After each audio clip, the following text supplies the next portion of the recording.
Thank you all so much for coming out. I know it's a million degrees out there, and I wanted to send out a last message that we do have air conditioning in this space, so I hope everyone's enjoying the respite. Thanks also to Shaw Contract for donating the space for us today to have this gathering.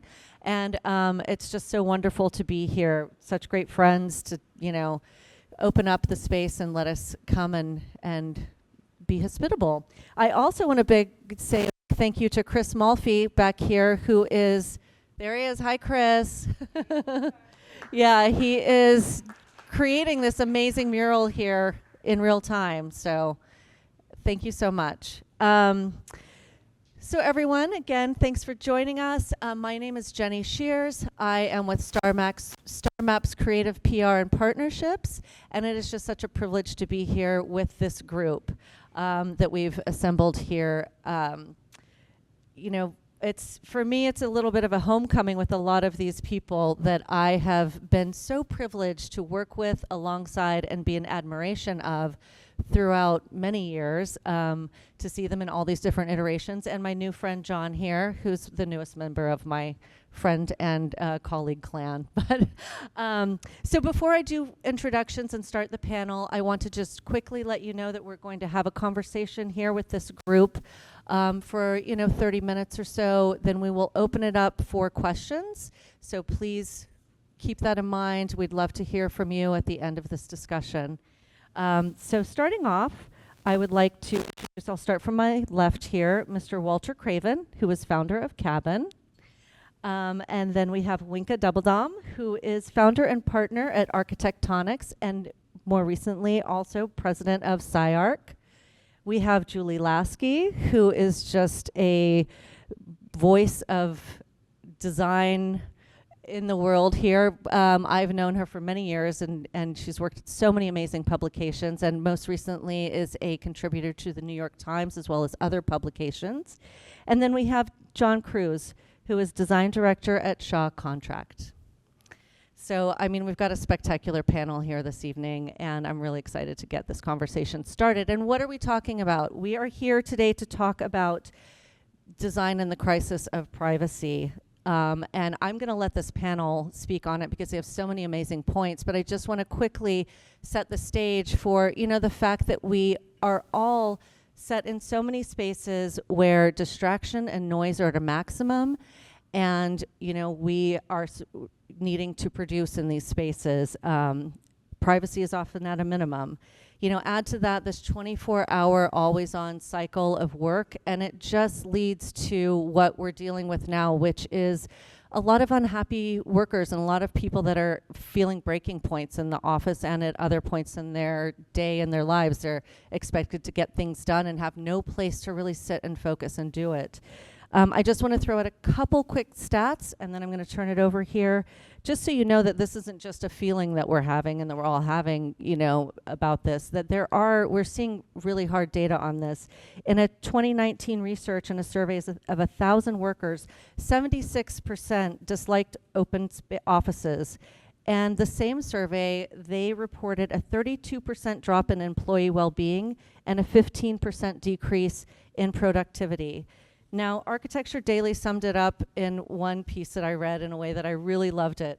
They were like, we're going to hire all this really expensive talent, and then, and we're going to, save money by not having everyone have their own office.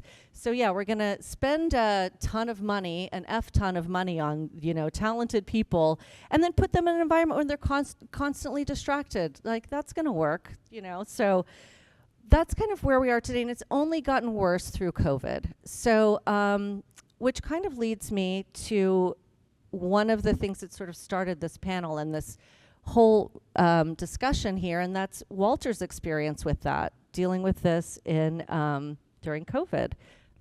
And so, Walter, I'd love to hear from you. Can you just tell us a little bit about, because I know Walter from when he's an industrial designer, designing amazing spaces and furniture that's in the permanent collection of the SF MoMA.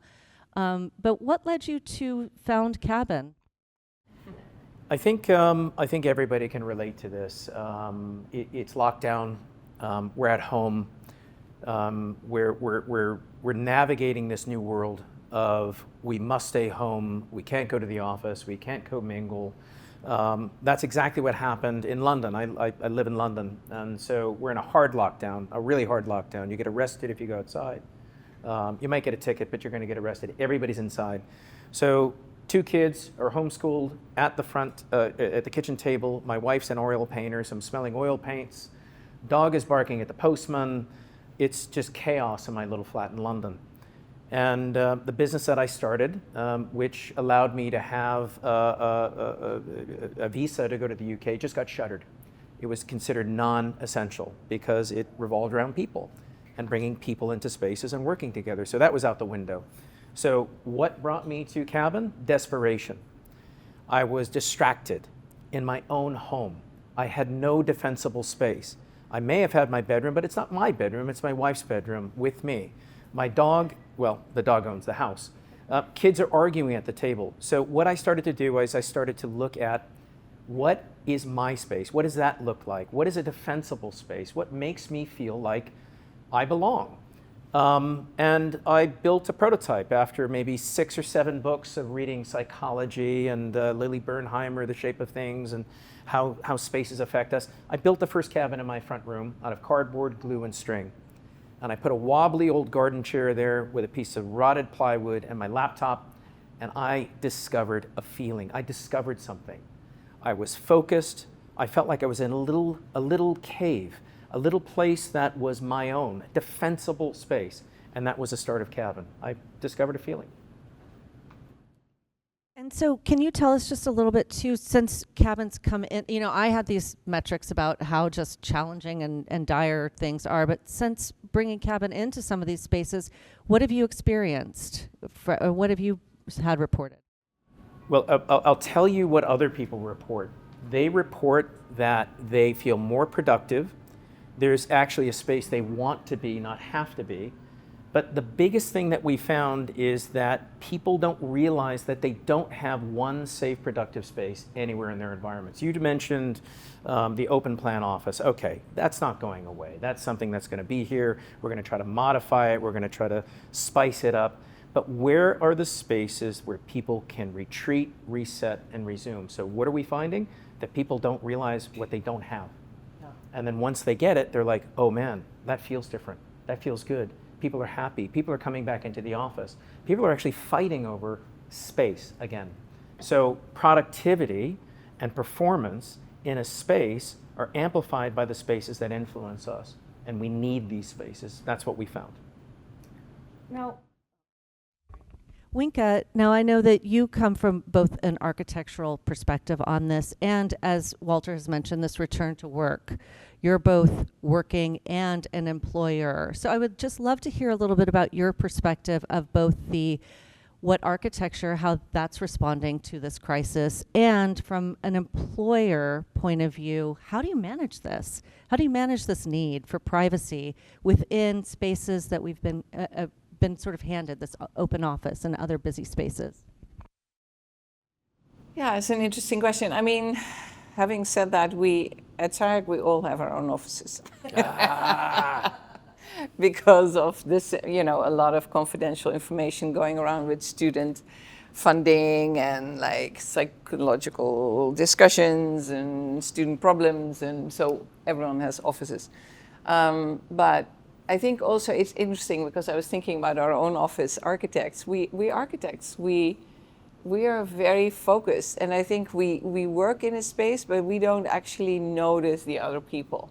And it's often my clients would walk in and say, do you torture these people because they don't speak? It's like, no, we draw and we think, and sometimes we do have, happy hour, and we speak. But it is interesting. So from a direct experience, I think I don't have it so much, but I do. I've worked a lot with clients who had a startup in what I explained to you earlier, the meditation field, which is very similar because when I sat in your pod, I was also thinking this great meditation space. And so when I worked with a client, Kajak Galadian, he came from Intermix, the fashion company. he saw that and wanted to do something more spiritual. And so we made these meditation pods, and it was a similar thought that you need to, but that was more focused on as a person, how do you find within the chaos, the calm within? And it was very interesting because I respect you for the acoustics, because we actually had to get over Arab to unacoustic all the architectural acoustics we put in, because we're really good architects, so we can insulate things, and but we over insulated it, so it became an impossible space.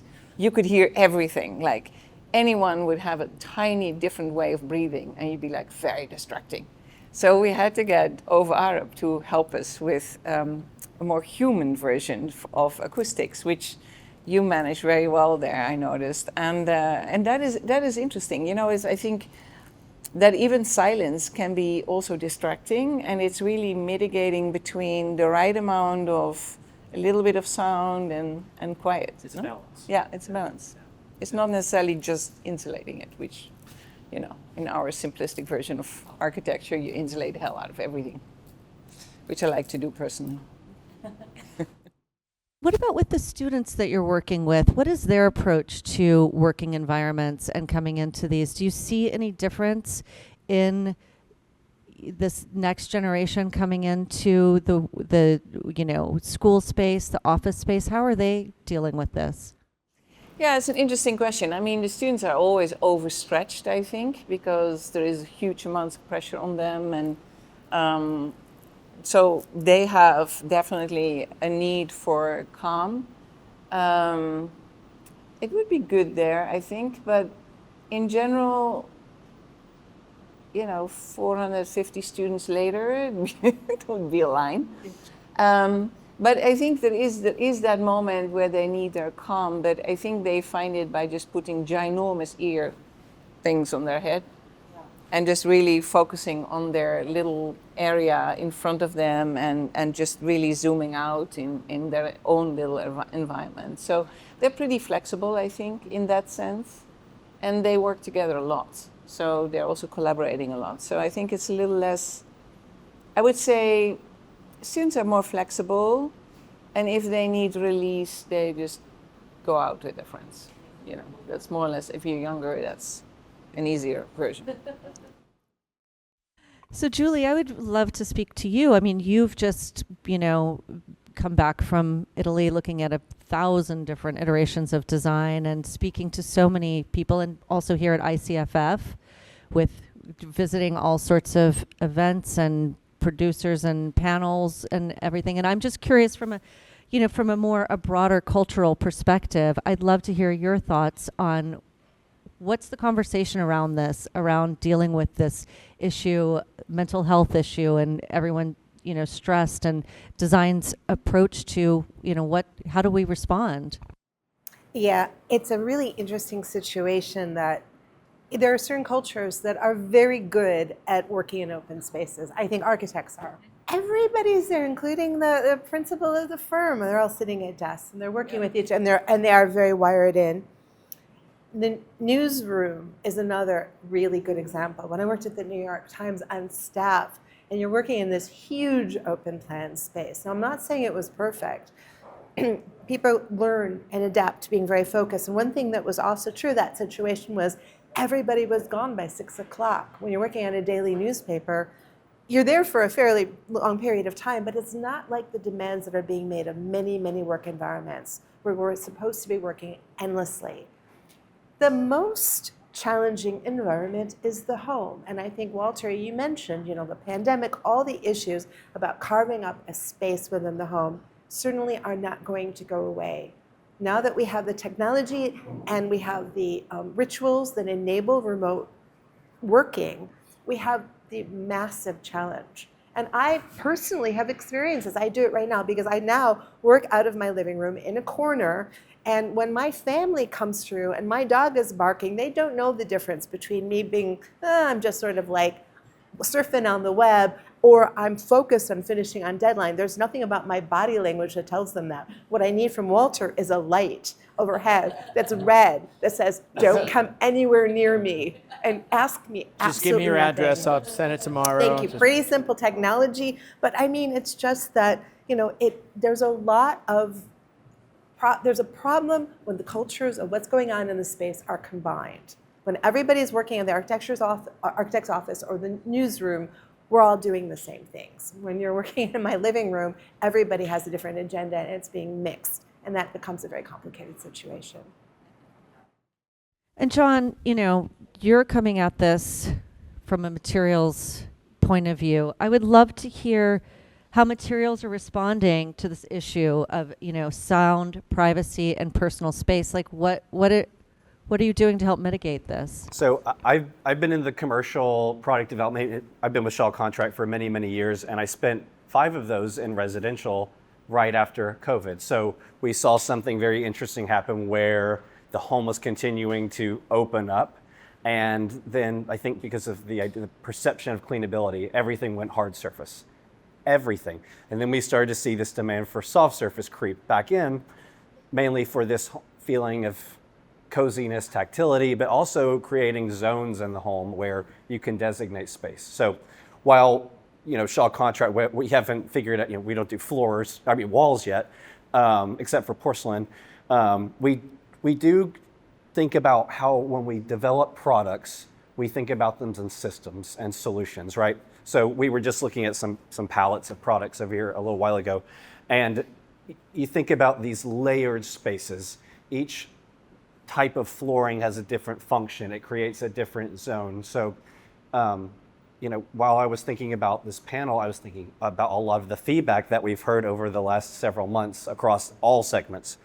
And there are so many more types of finishes going into projects, with whether it's like a static kind of carpet tile that then has moments of a pattern that come into play, or something that is a little more tactile. So, but what we understand that to be, while it's not maybe directly connected to privacy, it's the notion that designers are challenged with these vast open spaces and trying to figure out how to create borders or boundaries, or at least the perception of privacy in the spaces. And I think when I'm looking at this space, there's walnut paneling, there's brick wall. They create a sense of borders and boundaries that it can at least give us some cues of how we can work together. Yeah. I've also seen, in work environments, it's gone through this phase of like, we're going to make it this like entertainment space with the ping pong tables and this and that. And then it kind of got stripped down. And now it's going more residential, putting softer surfaces in there. But I still don't think it solves the problem of where do you work, within these spaces. When I'm in an open office working, I've got the person next to me and all of their personality, flowing over to me trying to work.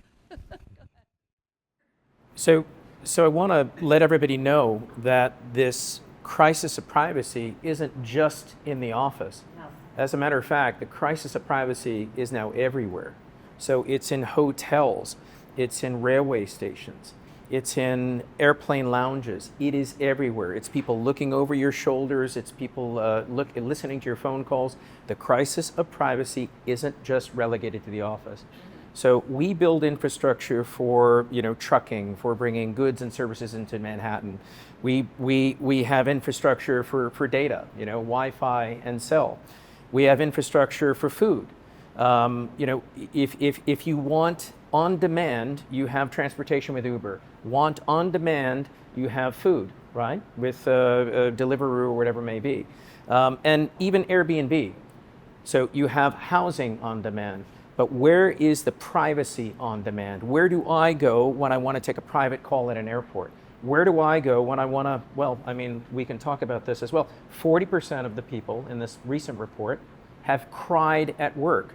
Why have they cried at work? Because of the immense pressure that are on us to perform, to always be connected, and to be always on. And that means working everywhere, not just the office. It's on the bus, it's on the train, and especially at home. Yeah.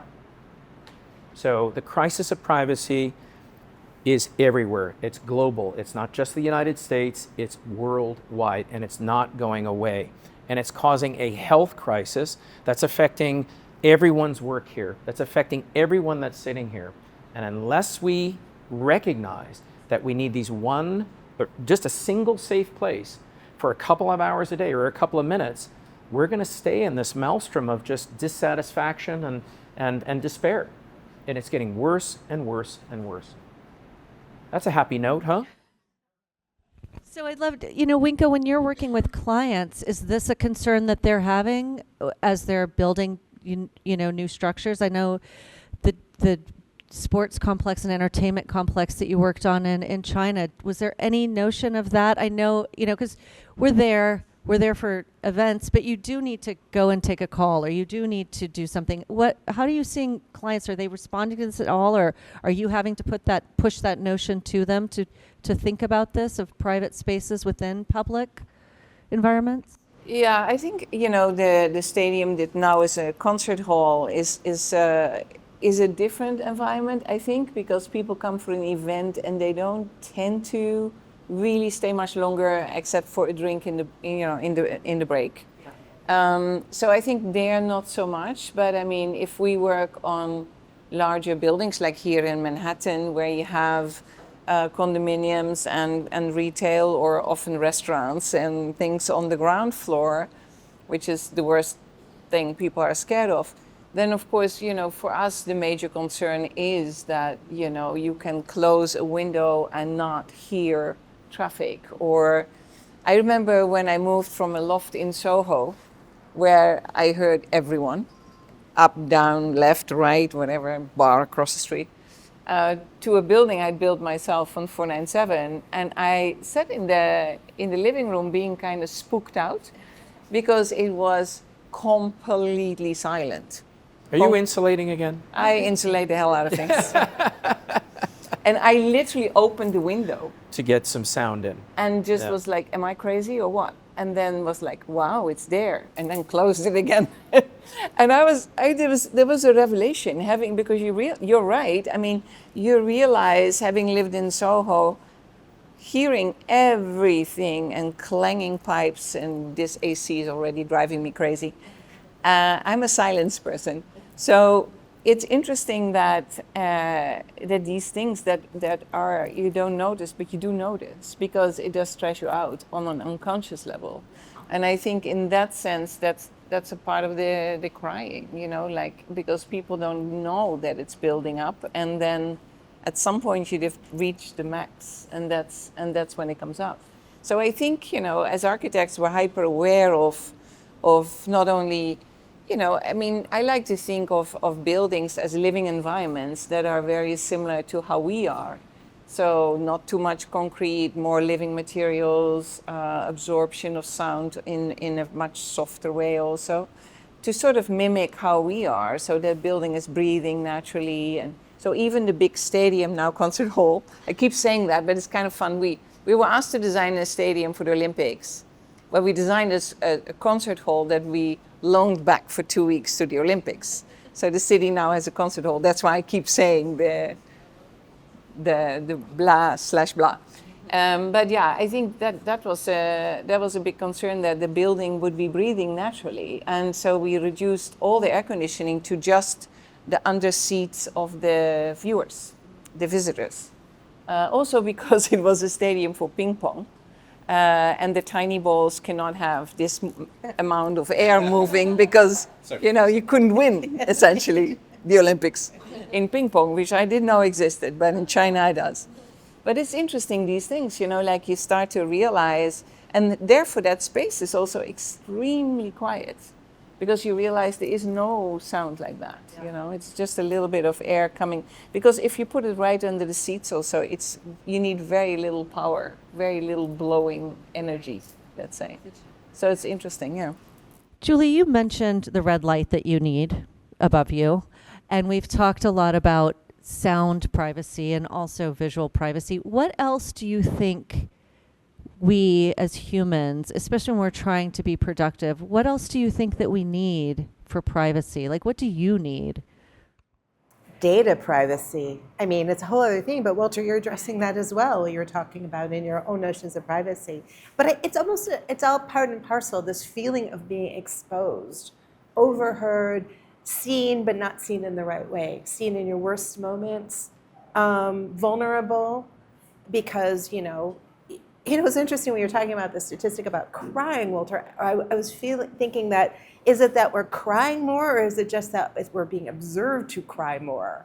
That's a that good we don't shout. have a place Yeah. to be able to Yeah. retreat Yeah. and have a little mini breakdown. Yeah. And I think that notion of wanting to, it's paradoxical because we're living in a culture right now with Instagram and other forms of social media where all we do are cultivate our images. And I'm not a great believer in faking an image, but on the other hand, I do believe in dignity and the belief and the ability to be able to have a moment where you can have a mini breakdown and not feel like you're being exposed. So that's another A philosophy. place to recover. Yeah. Yeah. And John, what about you? Are your clients, I want to sort of posit the question that I had towards Winka, also towards you. When you're speaking with your clients, are they requesting anything to help this, failure of the open office that we've been seeing? I would lean more into, Walter was talking about, it's not just office, right? It's healthcare, it's aspects of multifamily, oddly, and I focus a lot on education currently. And I would say that we see a lot of requests around neurodiversity, a lot of questions around neurodiversity, around accommodations in schools, whether it's K through 12 or higher ed, for products, for product coordination, for certain levels of tactility in products. Because students come into the learning environment already, sensitive, and school, and I think thankfully things have evolved to where we're more accommodating when it comes to neurodiversity. But these spaces have to evolve with that, and schools are, funding it all kind of stops at the civic level if it's a public school, right? When I talk to education designers, that's the biggest thing. It's like, let me just get the basic essentials past the civic level. So they have to be very clever in terms of how can products affect that? How can creating zones, how can coordinating colors or materials help foster these environments in a way? Just healthcare the other day, we were talking about one of our marketing leaders, she found out her father died 6 months ago in the emergency room, in the middle of all of these other families wondering what's happening with their relatives. You think about receiving news like that in that type of environment, which we've kind of taken for granted. That's kind of how it always is, right? Does it have to be that way, right? So we get a lot of feedback, and I think it comes more from the product level. It's like, we're looking for a product that does this, and that makes me want to question more after this, like, does it in any way circle back to how are we trying to combat this idea of privacy or battle for space? Walter, I want to ask a question that someone asked me out here, and they said, why would I install a cabin instead of just building an office, like a private office within a space? I'd love to hear your thoughts on that. I'll hold 2 microphones. What? I can try it. So let me just repeat back to you what I thought I heard you ask. Why would anyone buy a cabin or install a cabin in lieu of building something? Is that right? Yep. Where do I start? So go ahead and build something. Go ahead and build it. And wait for the permits. Build it for your landlord, can't take it out. If the landlord says take it out, you pull it out and you pay for it twice. It's likely going to be a box. It won't have the acoustical attenuation we have. It won't have the scale we have. It won't have the mood systems we have. And it likely won't look that good either. It'll cost 4 times as much, and it won't stay an asset on your balance sheet. Shall I keep going? Look, every space, whether it be commercial or travel or hotel, you need a space to get away. You need a space to recharge. You need a space to be in control, defensible space. Everybody needs it. So here's another interesting concept. One of the reasons why the Kabin works is it's based on the prospect and refuge theory. Does anybody know what that is?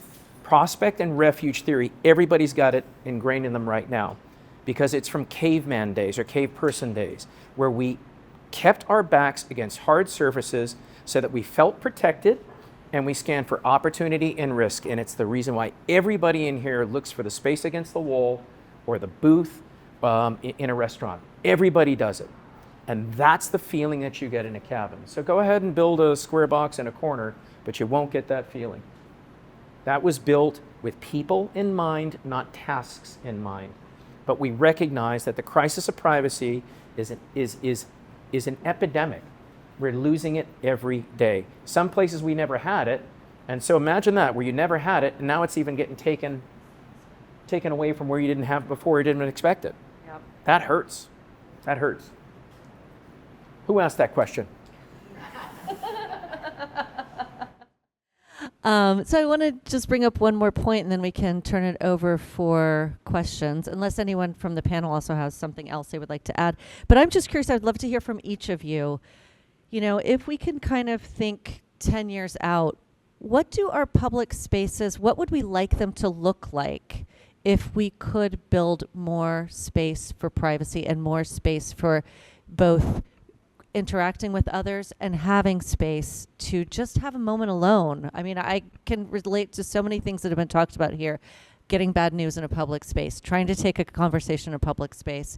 You know, I can think of how I would have liked a spot to go crying at work. I had to go across the street to the hotel across the street and go in the bathroom. So, but I would love to hear from you all. If you're in this all the time, I would just love to hear a couple thoughts from you on what you would imagine that would be, what things you might like to see. Let's Should we start start with with John. John? Yeah.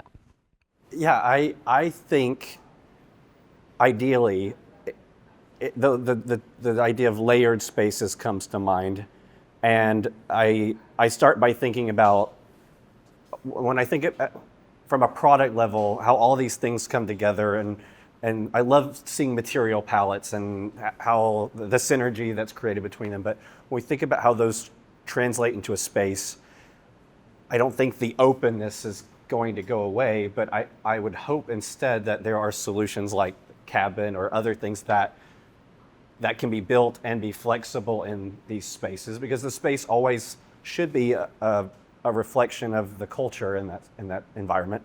And as the culture evolves in that space, if there's quicker ways that space can shift and evolve, then I think then that's ideal. So I don't necessarily think it's that walls are going to come back up, and the same for the home. If there are solutions that where the home remains open, but there are ways that we can create privacy, I think that's better long term for everybody. Jenny, did you say 10 years from now? You 10 can years change out? the She timeline. said 10 years But from you now. could change the timeline. It's hard to say. I mean, I'm absolutely gobsmacked about what is the world going to look like in 10 years. And I see so many different scenarios. Most of them are pretty apocalyptic. I don't mean to be Debbie Downer here, but I think that there are two things. I mean, one of them has to do with the idea that I think we do get we get used to difficult and challenging environments when we're forced to. And it may not do well. I mean, it may have a huge consequence on our mental health, but I think it's sort of how we evolve. Like, the people who can stand it, get desensitized to lack of privacy, will move forward perhaps. This is one of those apocalyptic scenarios. So I'm not sure, I mean, that we won't have a world where we're going to be highly isolated and communicating through digital media. And that's one scenario. But the countervailing scenario, maybe not so apocalyptic, but very different to the way we live now, is that we'll be living in human connected pods, really so distrustworthy of the digital media that comes, between us, that we're going to have to deal with very physical, face-to-face interactions, which will also bring up questions about how we're going to manage privacy. I'm not being any help at all, because this is why I'm not a futurist. It's like I have no clue. But that's sort of the way I see these two countervailing situations. Can I ask you a question? Sure. What would be your dream? What would be your dream scenario in 10 years? So just imagine you have a magic wand. We're talking about privacy. You're a creative. You mentioned your family comes in, doesn't know whether you're writing or whether you're reading or what you're doing. What's your dream scenario? What would you like? Yeah, that's a really great question, but I think it's so conservative. I want no more computers. I want everything to be printed books, All right. I feel like I'm just being super library. retrograde. A library, exactly. What's that? But it's funny, because I was on a panel the other day where we were talking about a very different subject, about like what Mom Dunny can do for architects and designers and vice versa. And one of the people I brought on the panel, who is a person who sits and thinks about scenarios like this, proposed the notion of a world where we have many more like micro libraries with low-income housing built on top of them. And I'm like, you know what? That actually is a kind of a dream scenario, right? Very close connection to physical environments where you have media and you have connections, but you also have displacement. What about yours? What's your dream environment? Well, no, it's Winka's turn. I know. I'll get back what's to your it. dream environment? I think for me, it's the contrast that really works. So the contrast of the fact that you can collaborate in a space that is communal, because collaboration, especially with working at home, is if you then end up in the office, it's nice to collaborate. But I think that also immediately creates a need for spaces where you have privacy, where you can have a financial conversation with your accountant or your investor, or with your mom or with your dad in the hospital, like I currently have. So there is. I think it's two-sided, and I think that is also the beauty of it. No, I mean the one thing facilitates the other. And apart from that, I think offices are going to look more and more, and you see it a little bit here also, like living rooms, which are very soft surface and very warm and very much less business-like and more. So it's interesting, as we are working at home, the office is starting to look at home, obviously, to get people over. But also because I think with the long working hours that you mentioned, it is nice to work in an environment where it reminds you of a place you actually want to be. And that's a huge difference also. So I think for me the contrast is actually where the beauty lies. Both collaborating, but then the moment it's more sensitive, you go into a private space and you have that moment where you can pull back. And I think that's probably a sort of a universal a thing that we always will still want to be with other people also. But then that's facilitated because there is privacy. What was the question? Well, I was I'm joking. I see a network, a connected network of productivity sanctuaries, or places where anyone can pop in when they need it on demand. That's what I see. That's what I want to see. Because anytime you have a private space, there are three things that happen, and this happens to everybody. One, the first thing that happens is a lessened anxiety.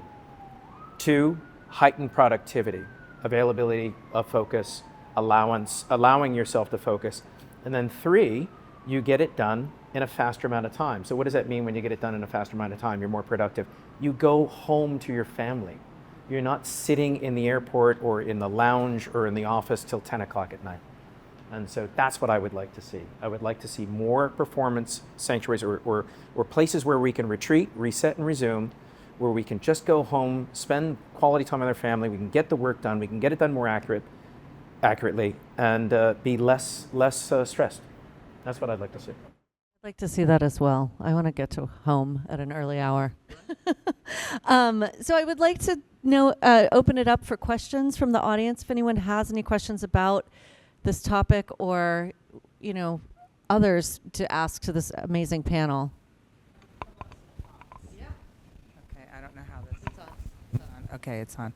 So I have worked across every spectrum in terms of healthcare to residential.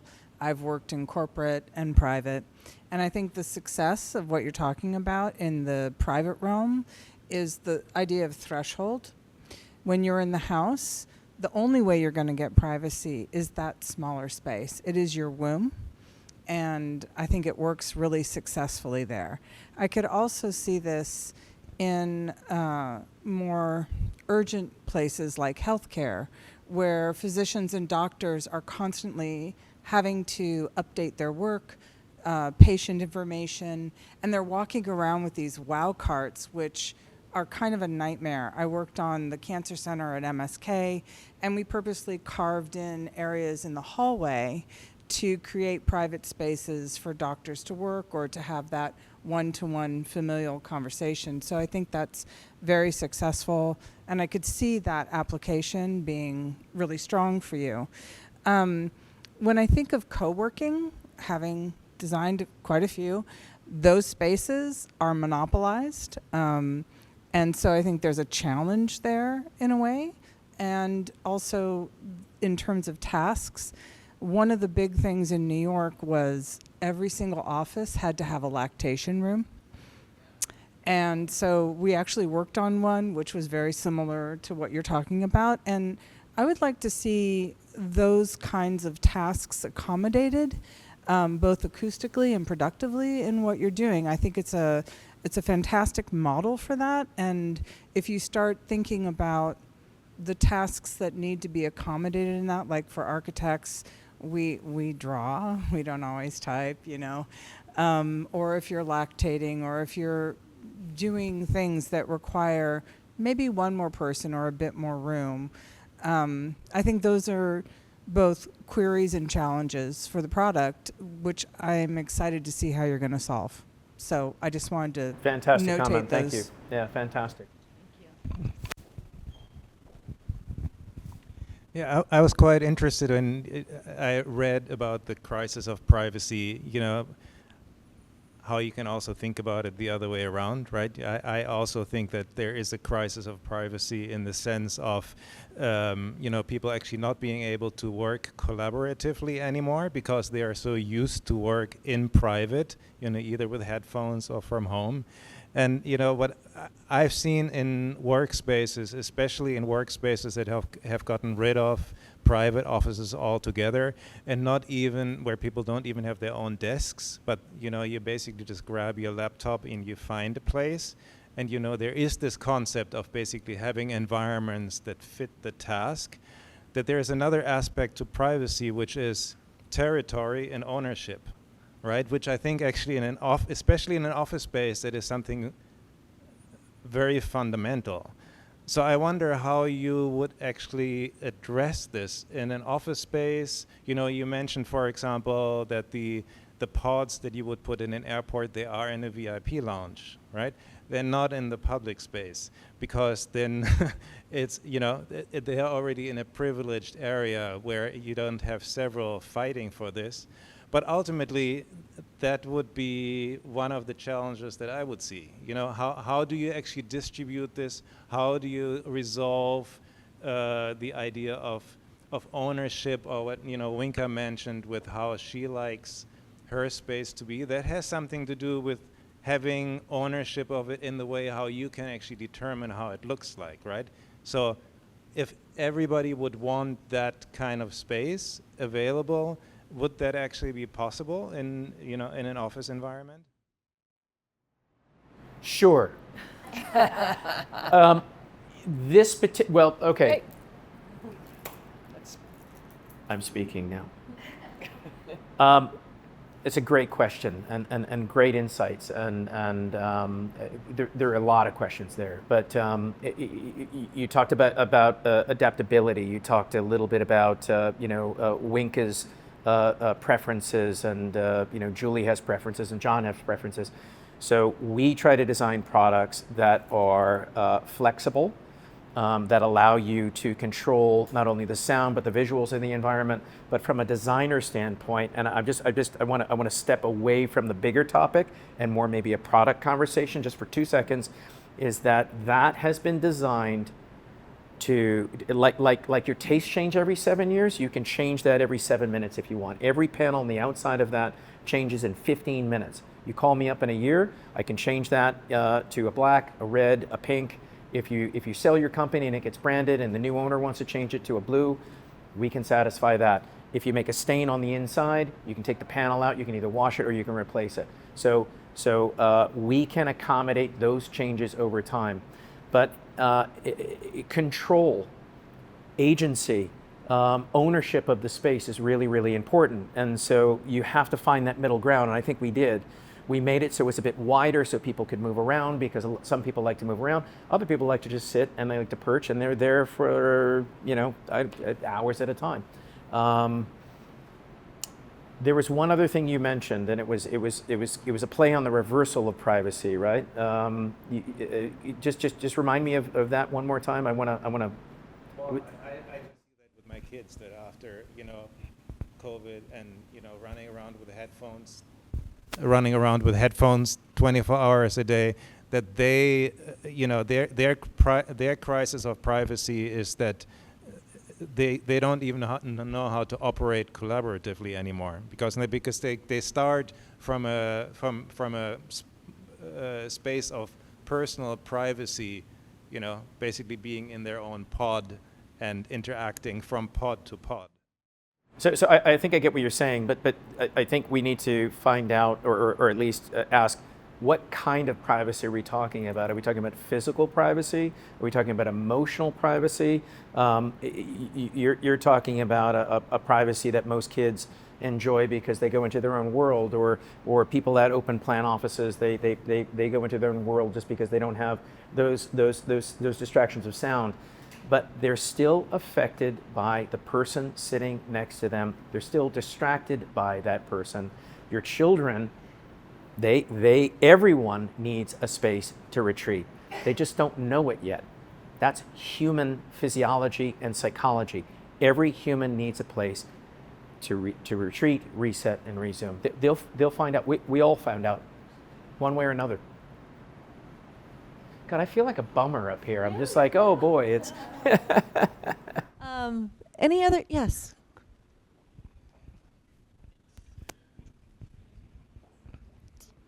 So, in the situations where we don't have an option to have our back against the wall, like you mentioned, metro platforms, public spaces, in that moment, as designers, what principles do you follow to create a product that provides privacy for the user, that isn't like a pod or something like that?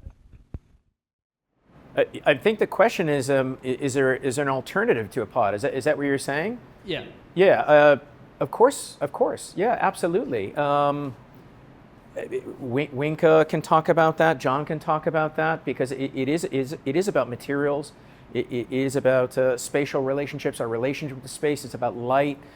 Does it have to be a pod? The answer is no. It doesn't have to be.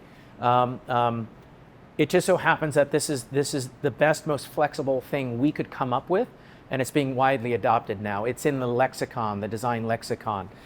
They're fast to deploy. You can move them. They're efficient. They're relatively inexpensive.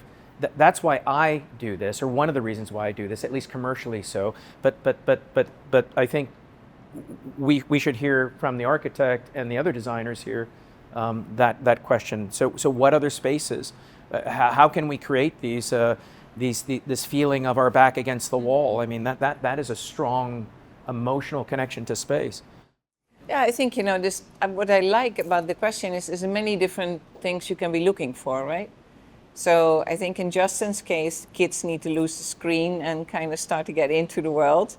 In your case, it's a busy mind, and what you're saying is very much how my client with the Inscape, with the meditation space, was thinking about. He was really not thinking about floaty yoga meditation. He was thinking how a CEO can use bigger parts of their brain, because typically, surprisingly, we use about 10% of our brains.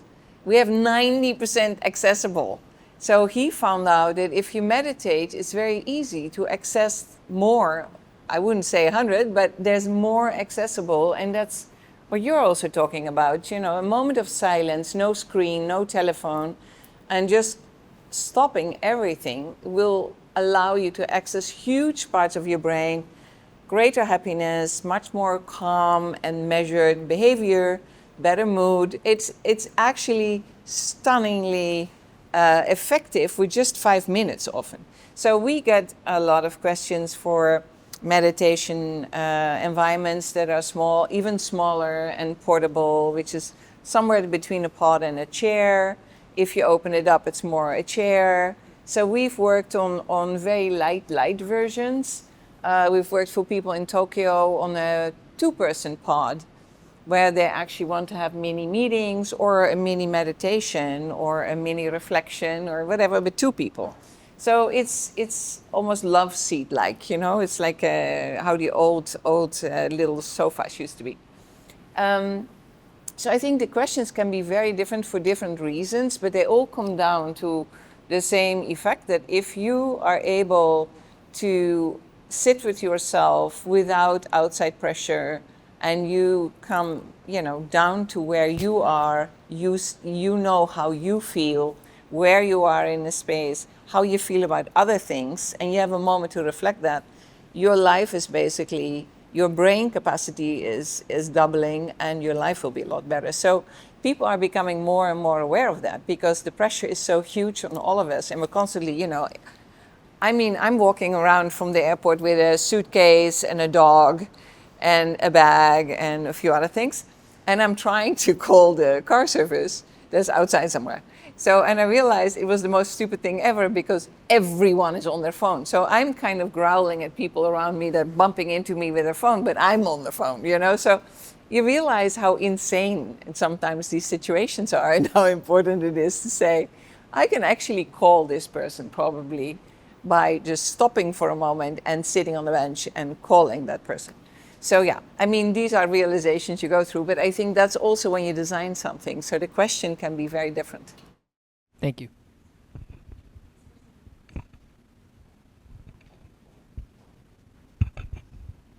Thank you so much. This is a really fascinating talk. And with privacy, it's an inherently personal thing to everybody. And as you guys are also talking about the different contexts, whether it's education, hospitals, residential, or offices, I'm curious about how much experimentation kind of goes into creating these spaces so that it clicks with the intended person that you're designing for. Kind of like get your thoughts and ideas, like what goes within your heads as designers, architects, product designers, as you guys are creating these spaces that are fit for that specific group of people that you have in mind. So love to hear thoughts on that. Yeah. Thank you. I'll take a stab at it. And I know you're talking about a very specific, type of environment or space, but I think what we really try to do at a product design level is, yes, we respond to the market, to what our sales force is seeing. That's a huge component, but we really try to understand at a product design level, at a creative, conceptual level, what are people trends globally, not just workplace, not just by segment, but how people actually live, and try to create concepts that are compelling, that become stories, that become products, that are solutions, right? So I think we think of our products in terms of that. I think if I could think through, well, I can tease the fact NeoCon is in 3 weeks, and our collection is called Cult Classics, and it's products that create a cult following, that create that notion of something that is iconic and timeless, right? So that's one way. But then another is, we traveled to Morocco several years ago and thought about the merging of so many different cultures and how that translates into the workspace and how you can create a very dynamic, fluid workspace with culture, right? So from a product perspective, every year it's not just I'm inspired by the ocean.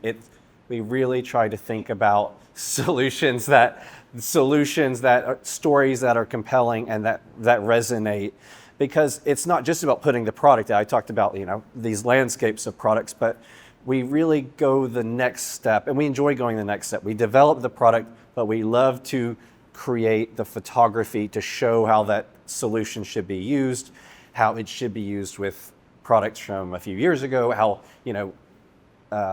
things go together. So we know that designers, we love the ideas that designers come up with, but we love to say, hey, this is how we suggest that you use these things together. And the stories are not just marketing, but it really proves this is what we've done to think through the process of this product that we're putting in the market. We prototype. And you prototype. We prototype. Yeah. What about you? I prototype. We prototype, we do as well. Called a rough draft. Right, yeah, exactly. Live with it. That's right. Oh, thank you so much. So now, let's put it this way. I'm a developer. I am starting this new project, and it will be with many international professionals, and I'm trying to respect each one with their own culture and their own way of privacy. How to start from scratch and avoid those conflicts over time, because at the end of the day, they sign a contract with me, but I also want to really respect each one of them, their own way of doing things without interruption with each other. Thank you. Did you hear this? Oh, yeah. So you're developing a project, and he wants to respect a lot of different cultures coming in, and how they can have their own sense of space and privacy. And so, any thoughts about? Did I capture that correctly? Any thoughts about how you can do that with multiple cultures that you're trying to answer to?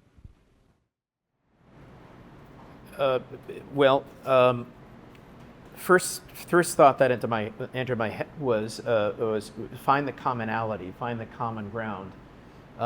Blend in neutrality as well. Allow the person to feel comfortable on their own terms. Make sure that it's not offensive to, say, one culture or advantageous to another. Balance. I think that's how I would look at it.